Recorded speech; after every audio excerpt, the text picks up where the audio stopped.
Sir, आपके लिए ऐसी खबर लेकर आया हूँ कि आप मुझे इनाम देने पर मजबूर हो जाएंगे। अकरम खुशी खुशी किंग के सामने बोलता हुआ कहने लगा। क्या खबर है अकरम? बहुत खुश लग रहे हो। वाकई ऐसी खबर है तो मैं तुझे खुद इनाम दूंगा। किंग अकरम को देखते हुए बोला। सर, आपको पता है ये विल कौन है? उस विल का नाम मेरे सामने मत ले, वरना इनाम देने की बजाय तुझे मौत दे दूंगा। अरे सर, सुने तो। हाँ, भोंको। सर, इविल कोई और नहीं, हमारे सर एएसपी कयान काजमी की बीवी है। किंग जो रिलैक्स होकर बात सुन रहा था, इस बात से बिलक कर सीधा होकर बैठा। ये तुम्हें किसने बताया? किंग आंखें फाड़े अकरम को देखने लगा। सर, मैंने कल जब इविल कयान सर को बचाने आई थी, निकाब उतार दिया था। मैंने खुद देखा है अपनी आंखों से। तो कयान काजमी को पता है ये? नहीं सर, वो तो खुद इविल को पकड़ने की कोशिश करते हैं। ये हुई ना बात अकरम, अब पते की बात बताई है तुमने। अब तुम्हें कयान काजमी, हमें उसकी बीवी चाहिए और ये काम तुम करोगे।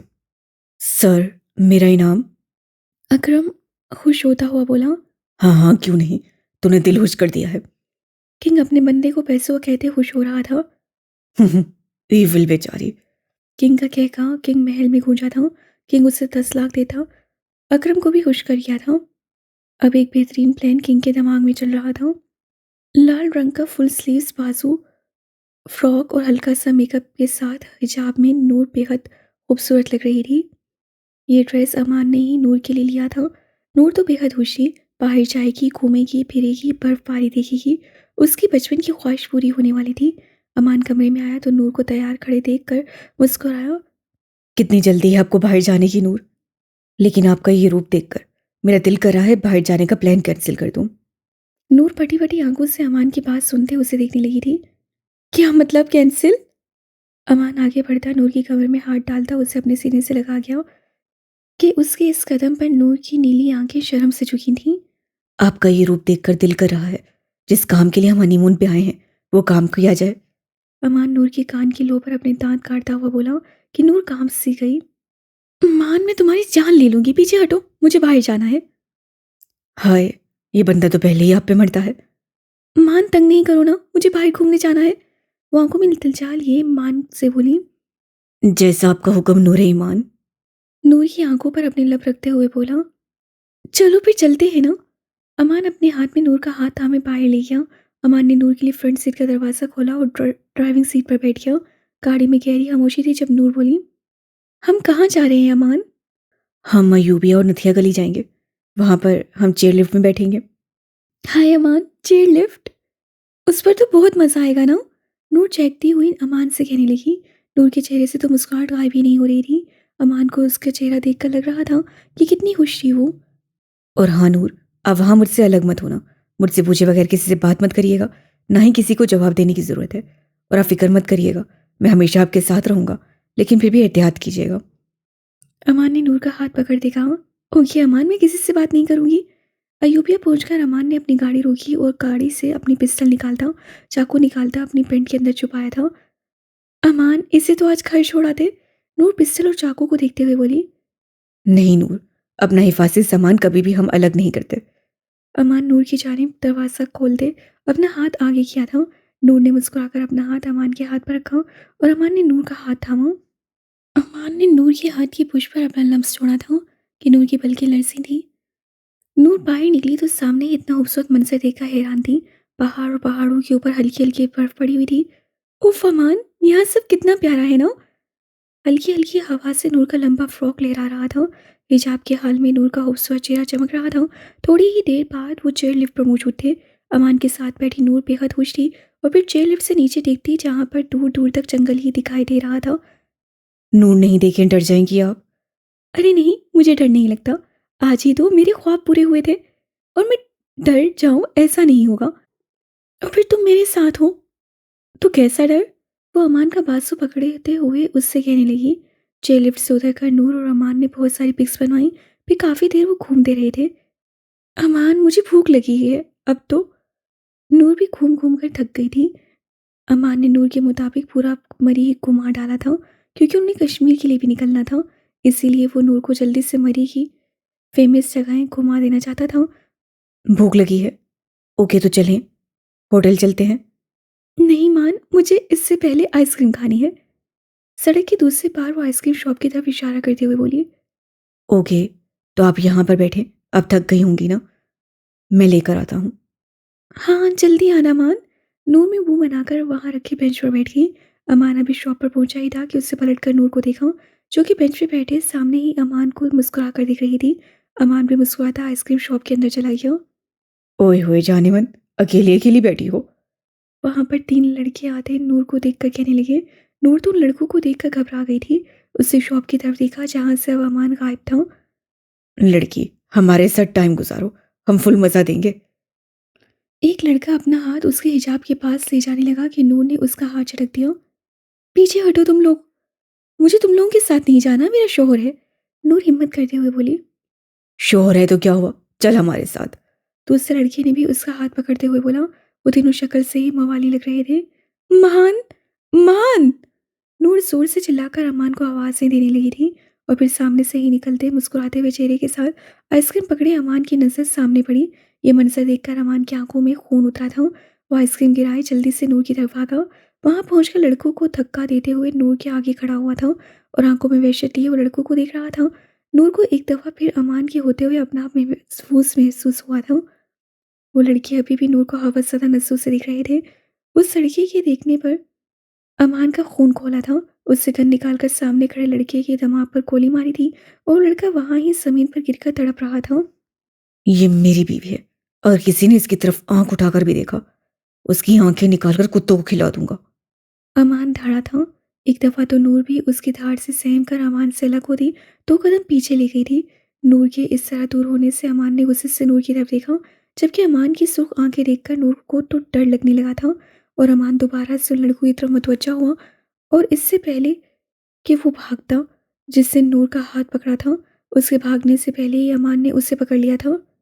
छोड़ दो भाई, छोड़ दो। वो लड़का अमान के आगे खिड़खिड़ाने लगा था। तुमने इसी हाथ से मेरी नूर को पकड़ा था ना। उसका हाथ पकड़ते अपने चाकू को निकालता काट गया था।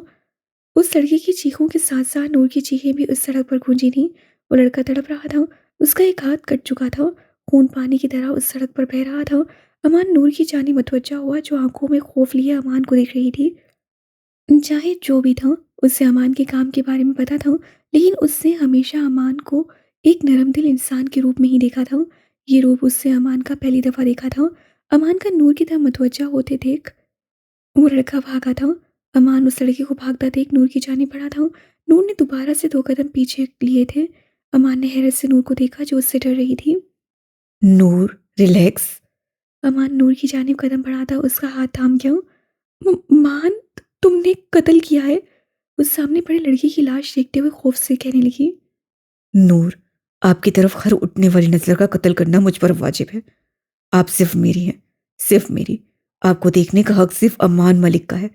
ये मत सोचे कि मैं आपके सामने लोगों को मारता नहीं, तो ये मत समझे कि मैं आपके लिए कुछ कर नहीं सकता। नूर तो अमान का ये रूप देखकर खौफसदा हो गई थी।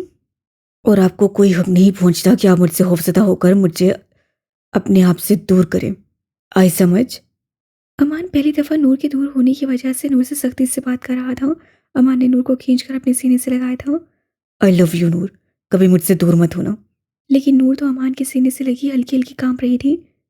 कभी आइंदा आप मुझसे दूर मत होना, वरना मुझे भी नहीं पता कि मैं क्या कर जाऊंगा। अमान नूर को कांपता महसूस करके अपने लहजे को नॉर्मल करता हुआ नूर का सर अपने सीने से लगाते हुए कहने लगा। नूर भी उसको नॉर्मल बोलने से रिलैक्स हुई थी। मान, आइंदा तुम मेरे सामने किसी को ना मारना, मुझे डर लगता है। मान की जान।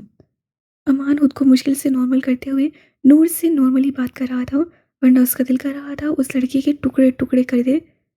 मान की जान, आपकी आइसक्रीम। नहीं, मुझे नहीं खानी, बस अब घर चलते हैं। पक्का ना आपको नहीं खानी। जी जी पक्का। चलें फिर चलते हैं। अमान उस लड़की की लाश को ठोकर मारते हुए वहां से गया। माला कब से साव्यार का इंतजार कर रही थी और आज माला ने तो खुद अपने हाथों से सावे के लिए बिरयानी बनाई थी। इसलिए तो वो शिद्दत से साव्यार का इंतजार कर रही थी। नीले रंग की कुर्ती पहने, सफ़ेद कलर का ट्राउज़र पहने और नीले रंग का ही दुपट्टा लिए वो अपने सुनहरी बालों को खोला छोड़े बहुत प्यारी लग रही थी। और अब इधर से उधर चक्कर लगाते हुए साव्यार का शिद्दत से इंतजार कर रही थी। आओ लैला, अंदर आओ। अभी वो मज़ीद इंतज़ार करती कि उसे ज़ावियार की आवाज़ आई। उसे जल्दी से दरवाज़े की जाने देखा जहाँ से ज़ावियार तो आया था, लेकिन उसके साथ लड़की को देख माला का दिल धक से रह गया। ज़ावियार लैला को लिए अंदर दाखिल हुआ, लेकिन सामने ही माला को देखकर ज़ावियार की धड़कनें बढ़ी थीं, क्योंकि माला लगी इतनी खूबसूरत रही थी। कई पल तो उसे देखता रहा, लेकिन फिर जल्दी से उसको नॉर्मल किया। Who is she Xavi baby? Mala को देखते लैला ज़ावियार से कहने लगी, जबकि माला को तो 100 वॉट का झटका लगा था। लैला के मुँह से बेबी सुनकर, वो भी ज़ावियार के लिए। माला ने लैला को देखा, जो कि लाल रंग के शॉर्ट फ्रॉक और पैंट पहने, कंधे तक आते गोल्डन बाल, आंखों पे ग्लासेस लगाए, धोतिया रंगत पर लाल रंग बेहद जच रहा था। वो कोई अंग्रेज से ही लग रही थी। लैला बेबी, ये मेरी बीवी है, लेकिन ये मुझे पसंद नहीं करती। Oh my god! Xavier baby, तुम भी कोई पसंद न करने वाली चीज़ हो। लैला ने ज़ावियार के बाजू पे हाथ रखा। ए लैला प्याला, दूर हटो, हटो मेरे शोहर से। माला गुस्से से चेहरा सुर्ख लिए आगे बढ़ती लैला को ज़ावियार से दूर कर गई। ये प्याला क्या होता है? लैला अपनी ऐनक उतारते हैरानगी से पूछने लगी। दूर हटो जो भी होता है, लेकिन ज़ावियार मेरा शोहर है, मैं उसे बहुत पसंद करती हूँ, है ना ज़ावियार? माला मस्कीन सूरत बनाते हुए ज़ावियार से पूछने लगी, जिसके लबों पर हल्की हल्की मुस्कुराहट थी माला के रिएक्शन देखकर। लेकिन माला को देखने से पहले वो मुस्कुराहट गायब कर चुका था। माला, ये मेरी दोस्त लैला है, लंदन से आई है और अब यहाँ ही हमारे साथ ही रहेगी। बेबी, बस दोस्त नहीं है हम। लैला ने माला को दूर किया और ज़ावियार के दोबारा से करीब हो गई। माला तो गुस्से से दांत पीसते लैला को देख रही थी, जो बार बार उसके शोहर से चिपकने की कोशिश कर रही थी। हाँ लैला, सिर्फ दोस्त नहीं। ज़ावियार ने भी लैला से कहा। माला की आंखों में मोटे मोटे आंसू आए थे। ज़ावियार माला की आंखों में आंसू देख चुका था, वो उसे इतनी जल्दी माफ़ नहीं करने वाला था। माला भी गुस्से से पैर पटकती कमरे में चली गई और किचन में रखी बिरयानी ठंडी हो चुकी थी। ज़ावियार माला को कमरे में जाते देख लैला को दूर किया और लैला को उसका कमरा दिखाया और उसे रेस्ट करने का कहा, और खुद भी कमरे में चला गया ताकि माला को देख सके। कमरे में जाकर देखा माला बिस्तर में घुस चुकी थी। ज़ावियार उसकी तरफ देखकर मुस्कुराया था और फ्रेश होकर वो भी माला के साथ जाकर लेट गया। वो भी कोई मज़ीद बहस नहीं करना चाहता था और ना ही माला से कोई उसे पिटने का इरादा था, इससे वो भी खामोशी से जाकर लेट गया। सफ़ीर हॉस्पिटल से वापस आया तो जल्दी से लारेब के पास जाने लगा। सोहा ने उसे नीचे रोकने का कहा भी था, लेकिन सफ़ीर को तो आजकल लारेब की ज़्यादा ही फिक्र रहती थी। वो उससे एक पल भी दूर नहीं रहना चाहता था, इसलिए वो सोहा को थोड़ी देर रुकने का कहकर ऊपर आ गया था। ऊपर आते ही कमरे में गया, लेकिन खाली कमरा देखकर वो परेशान हुआ। लारेब, लारेब कहाँ हो तुम? सफ़ीर लारेब को आवाज़ देने लगा। इतने में से वॉशरूम से आवाज़ आई, खड़ खड़ खड़ खड़। वो आहिस्ता आहिस्ता कदम उठाता वॉशरूम में गया, लेकिन जो उसे आगे देखने को मिला उसके रोंगटे खड़े हो गए थे। छोटी दुनिया, ये क्या कर रही हो? वो जो बाथ टब में फुल पानी भरकर फिश बनी हुई थी, तैर रही थी। लारिफ सफ़ीर को देखती तैरना बंद कर दी, सीधा बैठी थी। एंजल, मैंने कार्टून देखे थे, वहाँ भी फिशेस ऐसे ही पानी में चलती हैं, तो मैं भी फिश बन गई हूँ। लारिफ पानी में दोबारा से हाथ मारते अपनी कारकर्दगी दिखाने लगी। पानी में बगैर दुपट्टे की पीले रंग की कुर्ती जो पहनी थी, वो जिस्म से चिपक चुकी थी। सफ़ेद कलर की शलवार पहने आज भी सफ़ीर के सबका इम्तिहान खड़ा कर चुकी थी। चलो उठो, बाहर आओ। फिश को अगर सर्दी लग गई तो फिश क्या करेगी? सफ़ीर ने उसे प्यार से समझाना चाहा ताकि वो आसानी से सफ़ीर की बात मानकर बाहर आ जाए। नहीं, मैं बाहर नहीं आऊँगी, मैं फिश हूँ ना, तो फिश पानी से बाहर जाएगी तो फिश मर जाएगी। वो खिलखिलाकर हंसी बोली। छोटी दुनिया, क्यों मेरी जान लेने पर तुली हो मैडम? सफ़ीर को इस वक्त लारेब के फेस एक्सप्रेशन से इतना प्यार आ रहा था, उसका दिल कर रहा था वो अपनी छोटी सी दुनिया को खा जाए। वो दूसरी फिशेस होती हैं, छोटी दुनिया, तुम पानी से बाहर आओगी तो तुम्हें कुछ नहीं होगा। हाँ एंजल, इस फिश को ना अब ठंड लग रहा है। लारेब काफ़ी देर से पानी में बैठी थी, अब वो उसे वाकई ठंड लग रही थी। अब वो हल्का हल्का कपकपा भी रही थी। चले इस फिश को उठाएं फिर। वो अपने बाजू फैलाती सफ़ीर से कहने लगी। सफ़ीर ने उसके सीने की तरफ देखा, जहाँ से कमीज चिपकी उसकी तोबा शिकन हुस्न को वास्या कर रही थी। सफ़ीर के दिल में गुदगुदी सी हुई थी। छोटी दुनिया, तुम कभी कभी मेरी जान लबों पे ले आती हो। सफ़ीर उसे उठाता कमरे से बाहर निकल गया। वो कैसे एंजल? लारिब अपने हुस्न से बेनियाज सफ़ीर की बाहों में थी। सामने ही सोहा जो सफ़ीर को बुलाने आई थी, लारिब को इस हालत में सफ़ीर की बाहों में देखते उसके अंदर जलन के बाम पर चलने लगे थे। सोहा, तुम यहाँ क्या कर रही हो? सफ़ी ने गुस्से से सोहा को घूरा, क्योंकि सोहा को अपने कमरे में वो भी बगैर इजाज़त के एक्सेप्ट नहीं कर रहा था। उसके गुस्से से बोलने पर सोहा थोड़ा गड़बड़ाई। मैं वो तुम्हें बुलाने आई थी। पोहा अभी एंजल मेरे साथ है, तो आप यहाँ क्यों आई हैं? अभी मुझे एंजल के साथ सोना है। सोहा, कल हम लोग मिलकर ही घूमने जाएंगे। अभी तुम जाओ, मैं भी थक गया हूँ, आराम करूंगा। सोहा का इतनी बेइज्जती पर चेहरा सुर्ख हुआ था। वो जबरदस्ती अपने चेहरे पर मुस्कुराहट लाते ओके करके चली गई। एंजल, ठंड लग रही है। लारिब दोबारा से एंजल की तरफ मुतवज्जा हुई। सफ़ी ने लारिब को बेड पर बिठाया। छोटी दुनिया, उठो, जाओ कपड़े चेंज करो। वो उसके जिस्म से नसें चुराते हुए बोला। एंजल, अभी आप मेरे कपड़े चेंज कर देना, मुझे ठंड लग रही है। मैं करूं? सफ़ी ने अपने सीने पर उंगली रखते हैरानगी से पूछा, जिससे लारिब ने जल्दी से सर हाँ में हिलाया। तो फिर मुझे क्या मिलेगा? सफ़ी ने आंखों में शरारत लिए लारिब से पूछा। मैं आपको अपने खिलौने दूंगी, आप भी खेलना। बच्चों ही की तरह सोच लिए उससे कहने लगी। उफ, मेरी मासूम बीवी, मुझे खिलौने नहीं, कुछ और चाहिए। एंजल, आपको क्या चाहिए? लारिब, जिसकी सर्दी की वजह से कपकपा रही थी, अपने कपकपाते लबों से पूछा। मुझे किस चाहिए? मैं चाहता हूँ तुम सवाब कमाओ। ओके एंजल, मैं बहुत सारा सवाब कमाऊंगी। वो नॉर्मल अंदाज से बोली, ऐसे जैसे उसके लिए कोई मुश्किल काम नहीं। सफ़ीर पहले तो शौक हुआ लारिब की बात सुनकर, लेकिन फिर कुछ सोचकर उठा और उससे कपड़े लाता, लाइट बंद करता, कपड़े तब्दील करने लगा। बार बार लारिब के जिस्म से सफ़ीर का हाथ टच होना सफ़ीर के अंदर जज्बात जगा रहा था, लेकिन वो हिम्मत करता अपने जज्बातों पर जब्त करता रहा। और कपड़े चेंज करने के बाद लाइट ऑन की तो लारिब सफ़ीर की शर्ट और ट्राउज़र में मलबूस थी।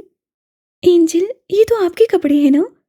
हाँ, मैं चाहता हूँ तुम रात को मेरे कपड़े पहनकर सोया करो, और तुम इसमें ना बहुत क्यूट लगती हो। सफ़ीर उससे गाल खींचता हुआ बोला। तो एंजल, अब मैं सो जाऊं? नो छोटी दुनिया, मेरी किस तो दो। अच्छा एंजल, अब अपना चेहरा आगे करें। लारिब आंखें पटपटाते हुए बोली।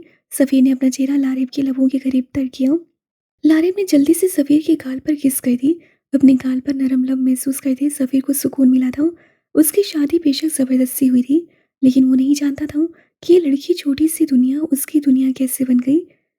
अब दूसरे गाल पर सफ़ीर ने अपना बायां गाल आगे किया तो लारिब ने वहां भी किस कर दी। अब नींद आई है ना एंजल, और सर्दी भी लग रही है, मैं सो जाऊं? वो मासूमियत से इजाज़त लेने लगी। ओके, सो जाओ। मुझे आपके ऊपर सोना है, लारिब मुंह बनाते हुए बोली। चलो आ जाओ। अब तो सफ़ीर को भी आदत होने लगी थी लारिब को अपने ऊपर सोने की। जिस रात वो न सोती, उस रात सफ़ीर को भी कहाँ नींद आती थी। सफ़ीर भी उससे अपने सीने पर लिटाए अपनी आंखें मूंद किया। एन सुबह हॉस्पिटल जाकर अपना चेकअप करवा आई थी। रिपोर्ट सभी कल मिलनी थी। वो बहुत खुश थी। जो वो सोच रही थी, दुआ कर रही थी कि वो माँ के ओहदे पर फाइज हो जाए। फिर वो कयान को बताएगी तो वो खुश होकर उसकी सारी गलतियाँ माफ़ करके उससे अपने पास रख लेगा, उसे अपने सीने से लगा लेगा। अभी वो बैठी खुश होती ही सोच रही थी कि कयान रूम में दाखिल हुआ। एन कयान को देखती मुस्कुराती उसकी जानी पड़ी। दूर हो मुझसे एन, मेरे नज़दीक आने की कोशिश की तो मुझसे बुरा कोई नहीं होगा। सारे दिन कयान पुलिस स्टेशन में एन के मुताबिक सोचता रहा कि वो उसे पिछले 5 सालों से धोखा दे रही थी। वो ईविल थी, और वो ईविल को पागलों की तरह ढूंढ रहा था, लेकिन उसके घर में उसकी बीवी, जिसे वो मासूम बच्ची समझता था, वो ही ईविल थी। आन, आप प्लीज़ मुझसे नाराज़ मत हो, प्लीज़। एन कयान का बाजू पकड़ते बोली। दूर हो, सुना नहीं तुमने? कयान का गुस्से के मारे चेहरा सुर्ख हो रहा था। उससे एन को धक्का दिया, जिससे एन लड़खड़ाई थी और खुद को मुश्किल से गिरने से बचाया था। कयान से एक कहर भरी नजर डालकर वॉशरूम चला गया। पीछे एन की आंखों से आंसू निकले थे। उन्हें मैं कैसे बताऊं, अब आपके बगैर नहीं रहा जाता। अब अपने आप से दूर मत कीजिएगा, वरना मैं मर जाऊंगी। कयान बातों से निकला तो एन को वहां खड़ा ही पाया। आन, खाना लाऊं? जहर ला दो मुझे, आई समझ में। मुझसे ये हमदर्दी करने की जरूरत नहीं है। कयान फनकारा था। एन ने लब मेज कर कयान को देखा, जो बेड पर लेट चुका था। एन गहरी सांस लेकर अपने आंसू अंदर उतार दी और जाकर बेड पर लेट गई। कयान ने गुस्से से रुख मोड़ लिया। एन को बेहद गुस्सा भी आया, लेकिन वो क्या करे, उसे समझ नहीं आ रहा था। वो अपने बाजुओं से कयान को सीधा कर दे उसके सीने पर रख सर रख गई।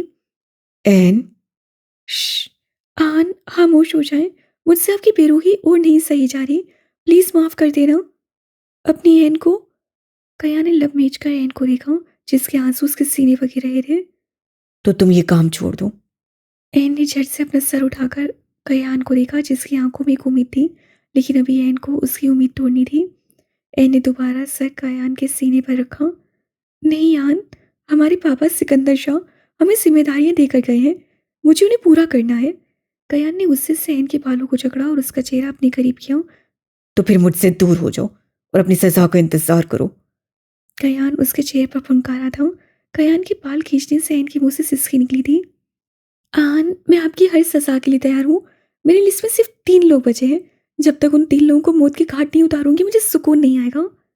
तो फिर मैं तुम्हें छोड़ दूंगा और तलाक। इससे पहले कि कयान कुछ कहता हूँ, एन कयान के होंठों पर झुक चुकी थी।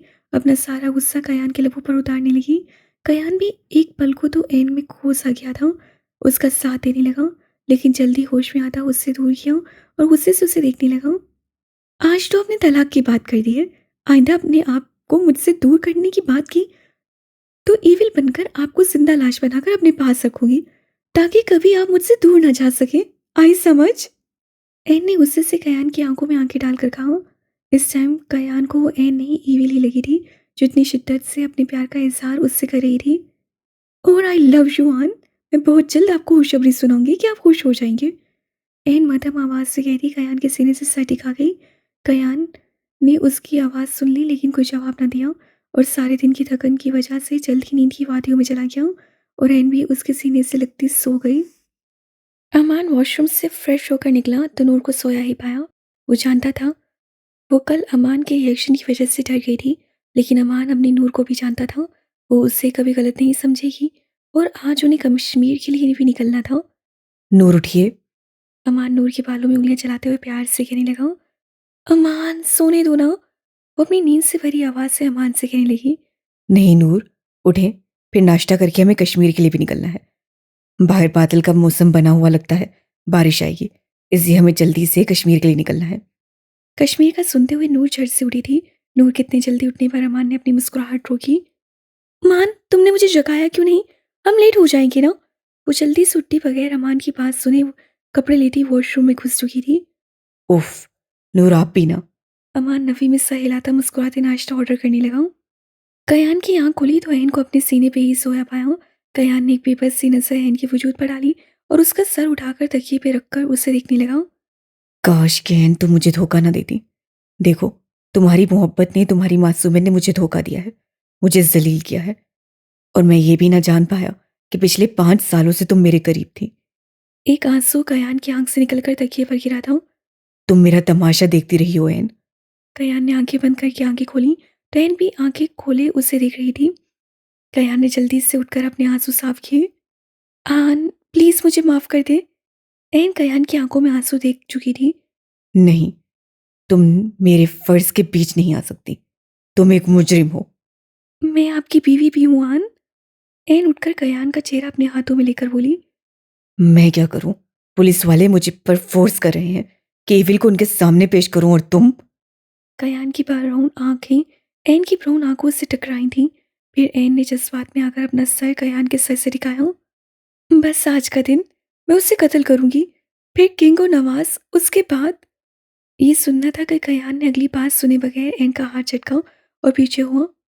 अगर तुमने एक और कत्ल किया है तो कसम खाता हूं इसी वक्त मैं इस घर से बाहर क्या अपनी जिंदगी से बाहर निकाल दूंगा। कयान गुस्से से बोला। आन, एन सदमे से बोली। टिप टिप आंसू एन की आंखों से निकले थे। ठीक सुना तुमने, तुम मुझे बताओ वो कौन है, मैं उसे सजा दूंगा। कयान ने आखिरी बार उसे समझाना चाहूं।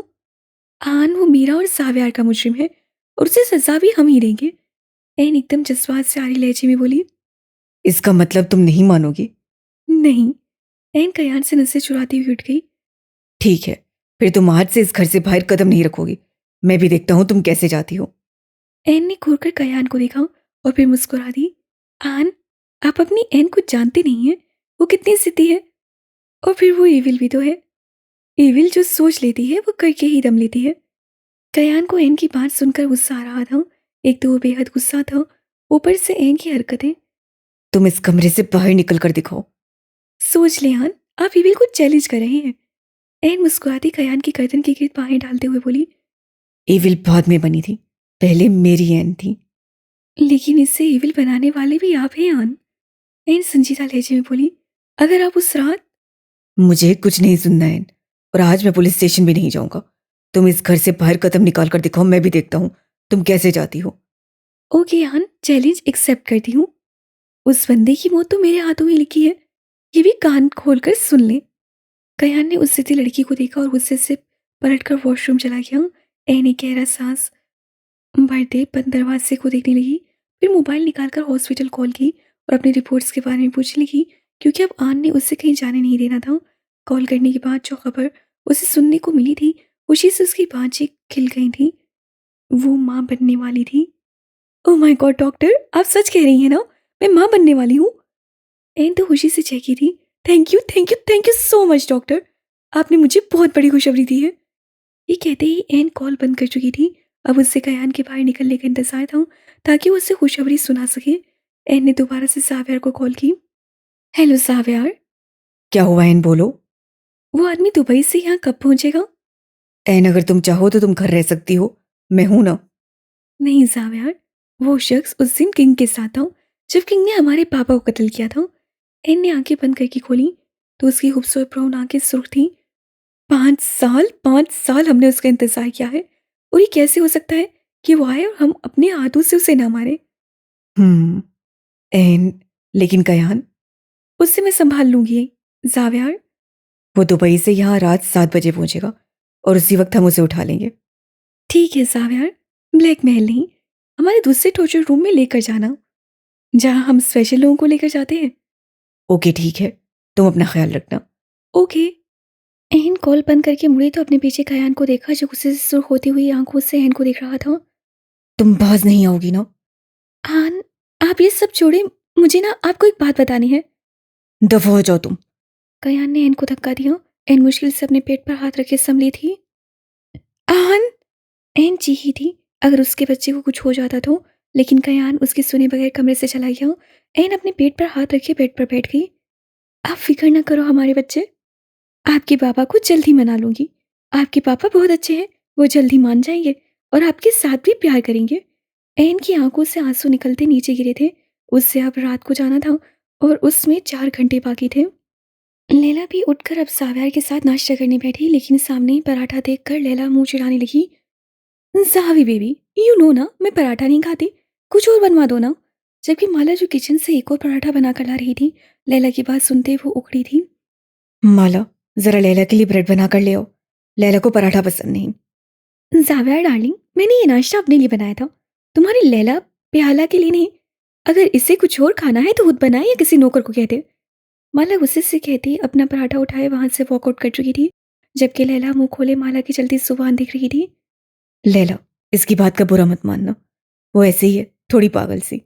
वो जो पानी का गिलास से नहीं वापस आई थी, अपनी लैला के सामने पागल लफ्ज सुनते सच में पागल हो गई थी। बगैर पानी के गिलास से वो वहां से चली गई। चिपड़ गंजू, कहाँ हो तुम ही मेरी मदद कर सकते हो इस लैला प्याला से जान छुड़ाने में। कुछ सोचती माला ने नूर को कॉल की। हेलो नूर, माला सुसु करती बोली। क्या हुआ माला, तुम क्यों रो रही हो? नूर परेशानी से बोली।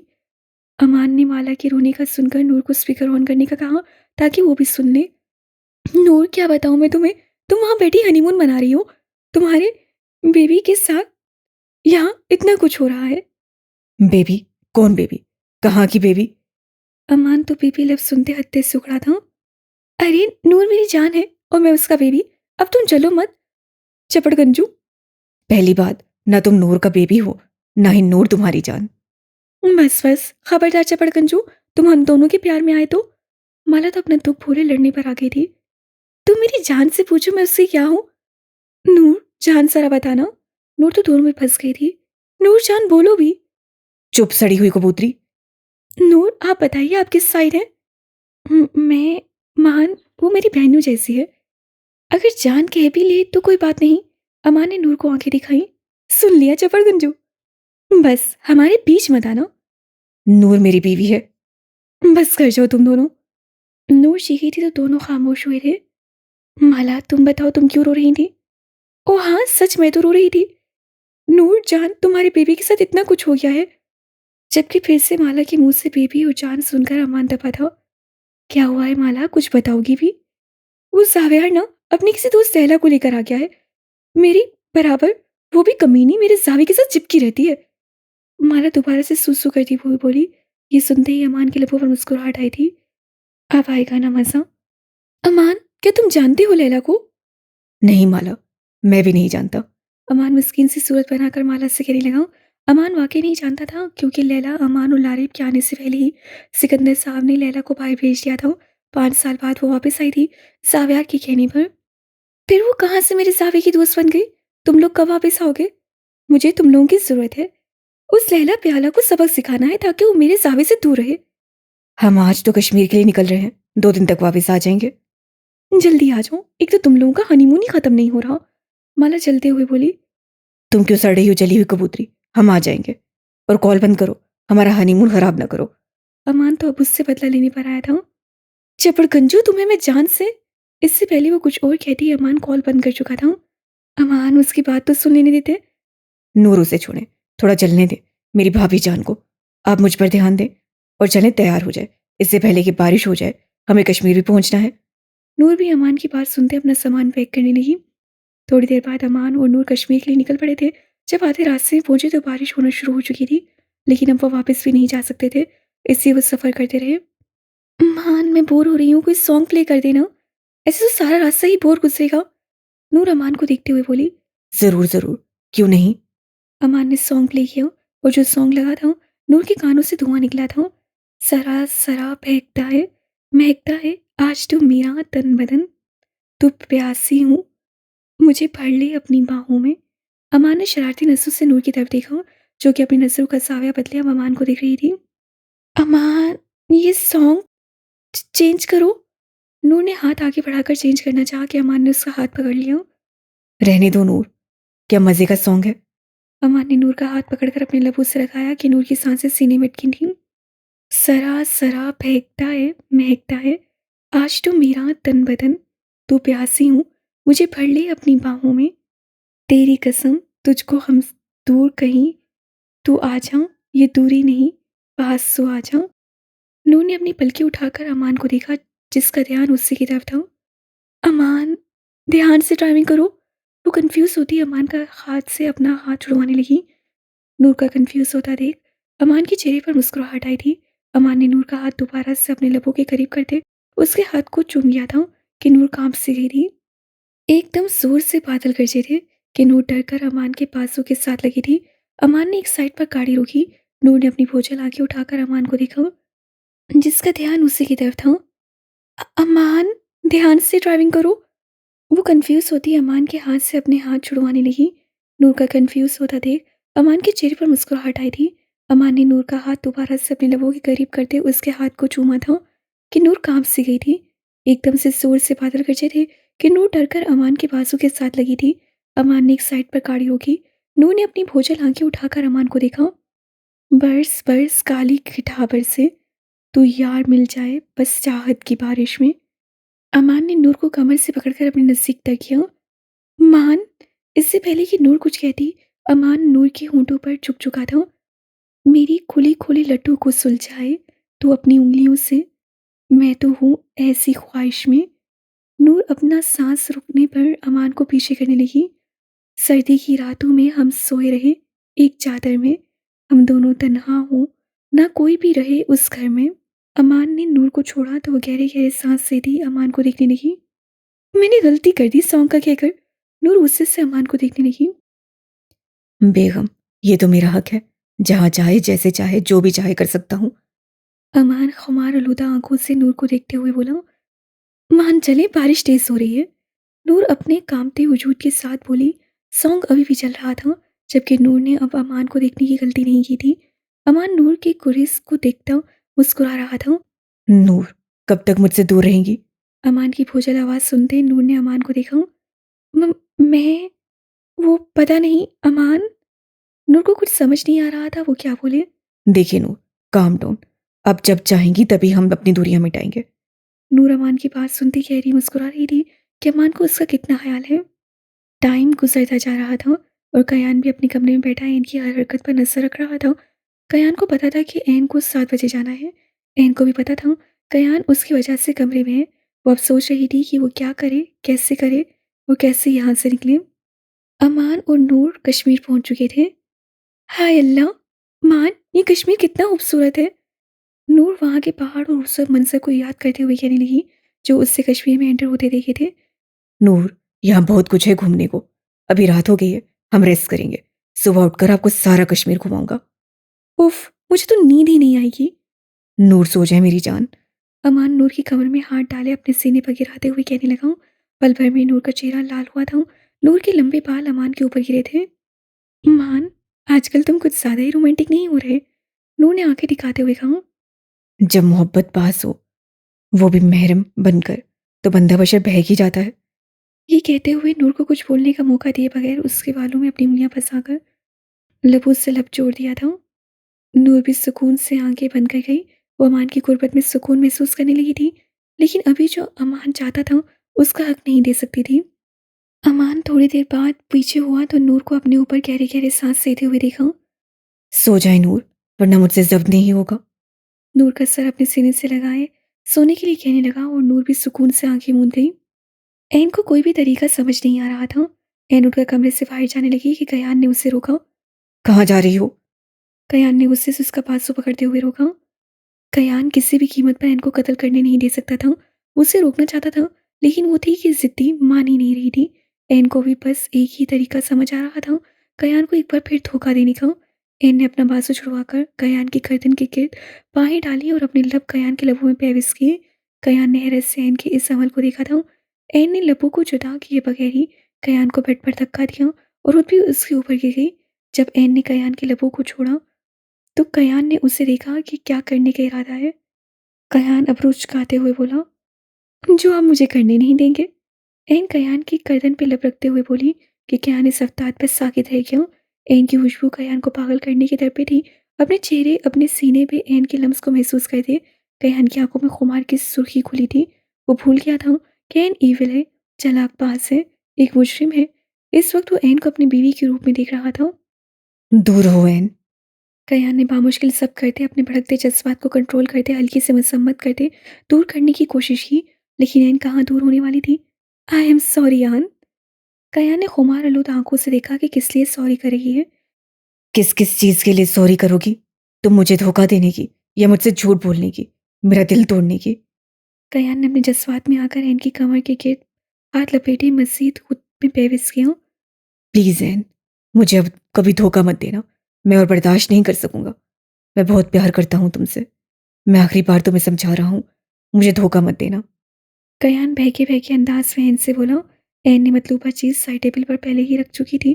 कयान के कहने पर उससे हाथ बढ़ाकर वो चीज उठाई और कयान की गर्दन पर लब रखे कयान के पास से ऊपर करते हुए वो कयान ही की हथकड़ी उससे लगा चुकी थी। हथकड़ियां लगी थी कि कयान को जल्दी से होश आया। एन इस दफा नहीं। कयान ने गुस्से से उसे देखा। उससे अब समझ आ गया था कि एन उससे करीब क्यों आई थी और ये सब उसका ट्रॉमा था। एक दफा फिर वो उसका दिल तोड़ चुकी थी। एक दफा फिर उसके नजदीक आकर उसे धोखा दे चुकी थी और अब की बार उसे माफ नहीं करने वाला था। सॉरी आन।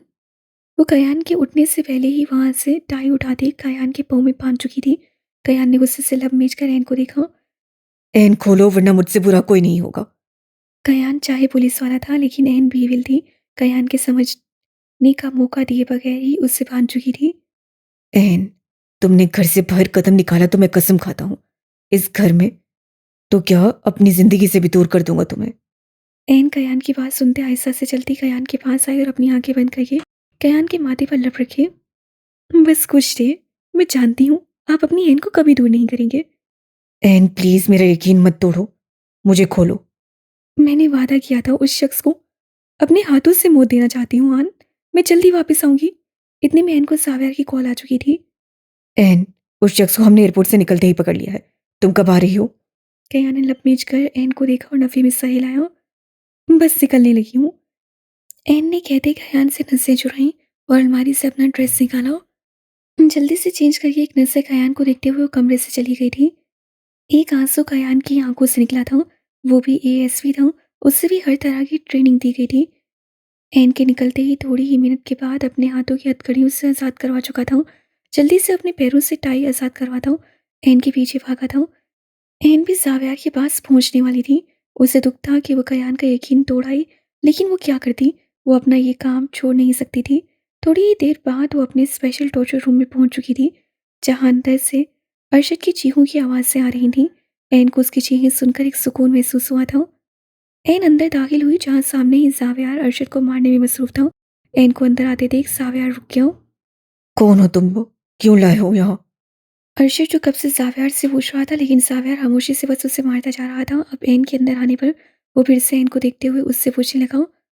कुछ कयान का रवैया, कुछ अरशद का गुस्सा। एन की आंखें सुर्ख हो रही थीं। केविल को देखते अरशद की रीढ़ की हड्डी में सनसनाहट दौड़ी थी। कौन हो तुम लोग? केविल उससे करीब जाती उससे बाल पकड़े चेहरा पीछे कर गई, जिसका चेहरा खून से भरा था। सिकंदर शाह याद है? केविल की सर्द आवाज टॉर्चर रूम में गूंजी कि अरशद ने तोप निकला। कौन सिकंदर? अर्शद ने झूठ बोलना चाहा। वही जिसके ब्लैक किंग आकर उसका कत्ल किया था। एन ने उसके बालों को झटका देकर छोड़ा। तुम कौन हो? एविल उर्फ मॉन्स्टर। एविल की सर्द आवाज अर्शद के जिस्म में खून पैदा कर गई। एविल? तुमने हमारे पापा का कत्ल किया, तुम क्या समझते हो? हम मेरी तुम पे नजर नहीं। ना ना, हमारी तुम पर हर तरह से नजर थी, लेकिन हम तुम्हें इसी जमीन पर मारना चाहते थे, ताकि हमारे पापा की रूह को सुकून मिले। एविल ने कहते साथ ही एक जोरदार मुक्का उसके मुंह पर मारा था। किंग के कहने पर लड़कियों की इज्जत तार तार करते हो, उस वक्त खौफ नहीं आता? एक और मुक्का उसके जबड़े पर मारा था कि अरशद को मुंह में खून खुलता हुआ महसूस हुआ था। एविल ने अपना चाकू निकालकर अरशद के दिल के मुकाम पर रखा। तुम्हें पता है मेरा फेवरेट काम क्या है? अपने दुश्मनों का दिल निकालकर उन्हें कुचल देना। नहीं, नहीं। अरशद खौफ से हकलाने लगा था। इससे पहले कि एन अपने चाकू से उस पर वार कर दी, उसे गुस्से से भरी कयान की आवाज सुनाई थी। एविल? कयान चीखा था। एन ने हैरत से पीछे देखा कि कयान यहाँ कैसे। तुम्हें क्या लगा तुम मुझे बांध कर आओगी और मैं नहीं आ पाऊंगा? कयान माथे पर तेवर लाए बोला। तुम भूल रही हो एविल कि मैं एक एएसपी हूँ। हमारी हर तरह की ट्रेनिंग होती है। कयान ने एविल की आंखों में एक जुनून देखा था। एविल कयान की बात को इग्नोर करके पलटकर उसके दिल पर वार करना चाहा। मैं कह रहा हूँ एविल, इसे छोड़ दो वरना मैं गोली चला दूंगा। कयान गुस्से से दौड़ा था। एविल ने मुड़कर कयान को देखा, जिसका चेहरा गुस्से से सुर्ख हो रहा था। मैं सच कह रहा हूँ एविल, इसे मेरे हवाले कर दो। मैं खुद इसे सजा दूंगा। अगर तुमने मारा तो मैं गोली चला दूंगा। कयान ने बंदूक का रुख एविल की तरफ किया। आप मुझे नहीं मार सकते। एविल ने जैसे उसका मजाक उड़ाया था। मैं मार दूंगा एविल। इस वक्त तुम एक मुजरिम हो और मैं पुलिस वाला। चले मार के दिखाइएगा। ये कहते हुए एविल ने चाकू अरशद के दिल में उतारा था कि एक खून का फवारा अरशद के दिल की जगह से निकल रहा था। एक वार, दो वार, वो करती गई। अरशद तड़पने लगा था और कयान ने हैरत से एन को देखा। उसकी एन थी, जो एक बेहद मासूम थी। एन ने उसका दिल निकालकर कयान के सामने किया। ये लो, देख लो एसपी, मैंने इसका दिल निकाल लिया है। अब चलाओ गोली। एविल भी धाड़ी थी। उसे यकीन था अपने आन पर कि कुछ भी हो जाए कयान उस पर गोली नहीं चलाएगा, लेकिन उसे एक सुकून महसूस हुआ था। अरशद का दिल निकालकर वो बेहद पुरसुकून थी। एविल? कयान सबसे चीखा था कि एक गोली चली थी। ठाव। एन ने हैरत से कयान की तरफ देखा, जो उस पर गोली चला चुका था। उससे अपने पेट की तरफ देखा और फिर सामने कयान को, जो कि एन की तरफ देख रहा था।